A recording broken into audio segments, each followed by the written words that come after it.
Hello बच्चों, स्वागत है आपका अपने चैनल डिफेंस ट्यूटर में। आज की इस वीडियो में हम पढ़ने वाले हैं इंडियन कोस्ट गार्ड नाविक जीडी, डीबी और यांत्रिक के सभी बच्चों के लिए जनरल साइंस के केमिस्ट्री के कुछ क्वेश्चंस को। यह आपके केमिस्ट्री का पार्ट 5 है। इससे पहले हम 4 और पार्ट दे चुके हैं। आप अगर उसे नहीं देखे हैं तो जाकर प्लेलिस्ट से देख सकते हैं। यहाँ पे इस भी पार्ट में हम, जैसे पिछले वाले पार्ट में हमने बताया था, मैटर एंड इट्स नेचर यानी नेचर एंड इट्स मैटर पे हम आपको बात करने वाले थे। उस टॉपिक पे जितने भी आपके कुछ जनरल साइंस के क्वेश्चंस बन सकते हैं तो उसे हम आपको बताने वाले थे। और यहाँ पे भी हम नेचर एंड इट्स मैटर पे ही बताएंगे आपको। तो आपके नेचर एंड मैटर पे लगभग 2-3 और वीडियो देंगे, फिर नेक्स्ट चैप्टर आपके नेक्स्ट टॉपिक की ओर बढ़ेंगे। देखिए, वीडियो देने के लिए बहुत सारे हैं, लेकिन कुछ कुछ क्वेश्चंस आपको देते हैं कि उससे क्या होगा, कंसेप्ट पता चलेगा और वहाँ से क्या पड़ेगा आपको। क्वेश्चंस अगर मिलता है तो आप क्या कीजिएगा, बना पाइएगा। ठीक है। मेरा हमेशा कोशिश रहता है, जनरल साइंस के क्वेश्चंस बहुत सारे हो सकते हैं, इसके क्वेश्चंस अथाह आते हैं, लेकिन हम आपको चाहते हैं कि जितना ज़्यादा से ज़्यादा क्वेश्चंस आपको करवा दे, ताकि क्या हो, आपको डिफरेंट डिफरेंट क्वेश्चंस आपके दिमाग में सेट रहे। तो चलिए बच्चे, वीडियो की ओर बढ़ते हैं। और आपसे हमेशा की तरह रिक्वेस्ट है कि अगर आपको वीडियो अच्छा लगेगा, यहाँ से कुछ भी सीखने के लिए मिलेगा, तो प्लीज़ वीडियो को लाइक कीजिएगा, चैनल को जरूर सब्सक्राइब कीजिएगा। तो चलिए स्टार्ट करते हैं वीडियो को। हिंदी इंग्लिश दोनों में वीडियो दे रहे हैं यहाँ पे हम, ताकि किसी भी बच्चे को प्रॉब्लम ना हो। यहाँ पे आपको पहला क्वेश्चन है, which of the following is not an organic acid. निम्नलिखित में से कौन सा कार्बनिक अम्ल नहीं है, यानी आपके गिवन जो ऑप्शंस हैं उनमें से कौन से ऐसे ऑप्शन है जो कि आपके क्या है, ऑर्गेनिक एसिड नहीं है। देखिए, याद रखिए बच्चे कि ऑर्गेनिक एसिड में हमेशा most of the time organic acid में कार्बन एंड हाइड्रोजन हमेशा प्रेजेंट रहते हैं। इसके साथ साथ कोई अदर एलिमेंट भी प्रेजेंट हो सकते हैं, लेकिन कार्बन हाइड्रोजन रहेंगे ही रहेंगे। तो देखिए, ऑक्जेलिक एसिड का भी यही होता है। ऑक्जेलिक एसिड में भी क्या होते हैं, कार्बन हाइड्रोजन के साथ साथ और अदर एलिमेंट भी प्रेजेंट होते हैं।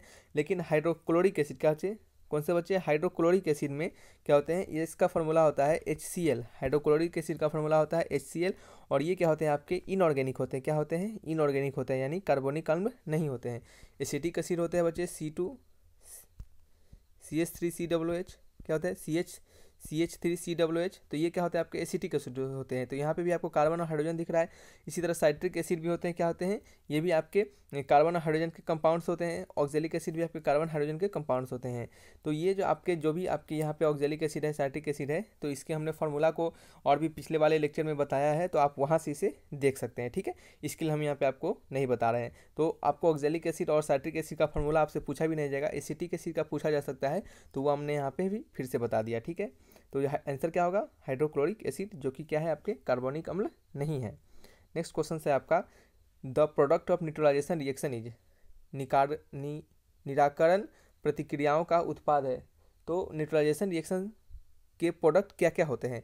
तो देखिए, कभी भी रिएक्शन होता है तो रिएक्टेंट RECTANT जाके क्या होते हैं बच्चे, प्रोडक्ट में जाते हैं, PRODUCT। रिएक्टेंट होते हैं, प्रोडक्ट में चले जाते हैं। और न्यूट्रलाइजेशन रिएक्शन में बच्चे क्या होता है कि आपका एसिड प्लस बेस, ये क्या होते हैं, रिएक्ट करते हैं और आपके वाटर क्या बोलते हैं, वाटर प्लस सॉल्ट आपके बनाते हैं।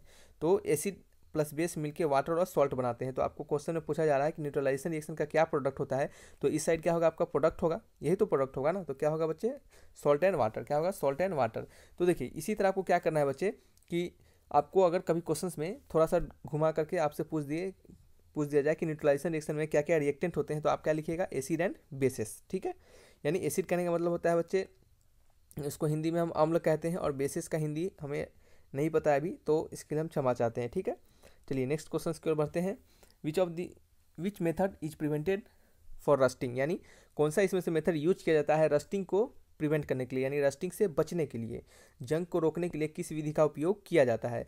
तो ये बहुत सिंपल सा क्वेश्चन है, इसको आंसर आपको याद रखना है। गैल्वेनाइजेशन क्या होता है बच्चे, ये एक टेक्निक होता है। क्या होता है, ये एक टेक्निक होता है रस्टिंग ऑफ आयरन से प्रिवेंट करने का। इस टेक्निक में, इस प्रोसेस में, गैल्वेनाइजेशन में हम क्या करते हैं, किसी भी रड पे, किसी भी लोहे के, आयरन के धातु पर हम गैल्वेनाइजेशन का प्लेटिंग करते हैं, यानी जिंक का प्लेटिंग करते हैं। आप जिंक ही नहीं, कोई अदर भी एलिमेंट का प्लेटिंग कर सकते हैं।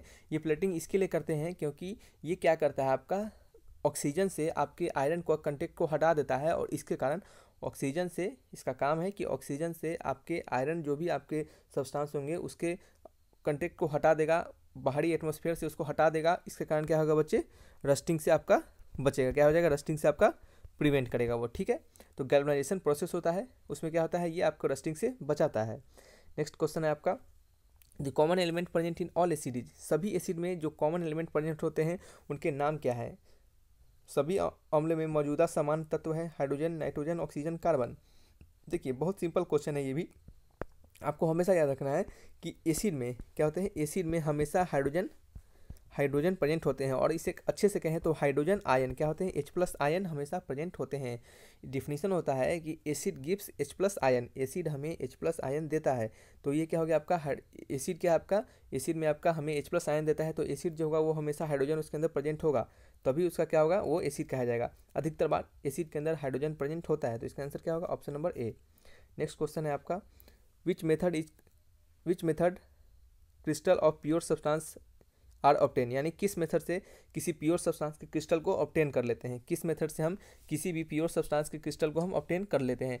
तो बताइए गिवन ऑप्शन में से कौन सा ऑप्शन सही है। तो देखिए बहुत सिंपल सा मेथड है, क्रिस्टलाइजेशन। क्रिस्टलाइजेशन क्या होता है, क्रिस्टलाइजेशन एक प्रोसेस होता है जिसमें हम क्या करते हैं, किसी प्योर सब्सटेंस के क्या करते हैं, एटम मॉलिक्यूल को इस तरीके से अरेंज करते हैं ताकि वो क्या होता है, वो क्रिस्टल के फॉर्म में चेंज हो जाता है। क्रिस्टल कहने का मतलब क्या है, तो आप एक तरह से सॉलिड ही मान लीजिए, क्रिस्टल भी क्या होता है, एक तरह से सॉलिड होता है, क्या होते हैं, क्रिस्टल के एक तरह से सॉलिड होता है। तो वो क्या होता है, आपके क्रिस्टलाइजेशन प्रोसेस में एटम और मॉलिक्यूल को इस तरीके से अरेंज किया जाता है ताकि वो क्या करते हैं, वो एक अच्छे से स्ट्रक्चर को एक्वायर कर लेते हैं, अच्छे से स्ट्रक्चर को प्राप्त कर लेते हैं और क्या करते हैं, सॉलिड फॉर्म में चेंज हो जाते हैं, ठीक है। तो ये कौन सा मेथड होता है, क्रिस्टलाइजेशन मेथड होता है, ठीक है, ऑप्शन नंबर सी। तो ये कुछ 5 क्वेश्चन से बचे, आप सभी लोग अपना स्कोर हमें ज़रूर बताइएगा कि आपको 5 में से कितने आपके आंसर सही हुए। ये वीडियो को यहीं तक रखते हैं, अगर आपको वीडियो अच्छा लगा होगा, वीडियो से कुछ भी सीखने को मिला होगा तो प्लीज़ वीडियो को लाइक कीजिएगा, चैनल को जरूर सब्सक्राइब कीजिएगा। Thanks for watching my video, तब तक के लिए बाय।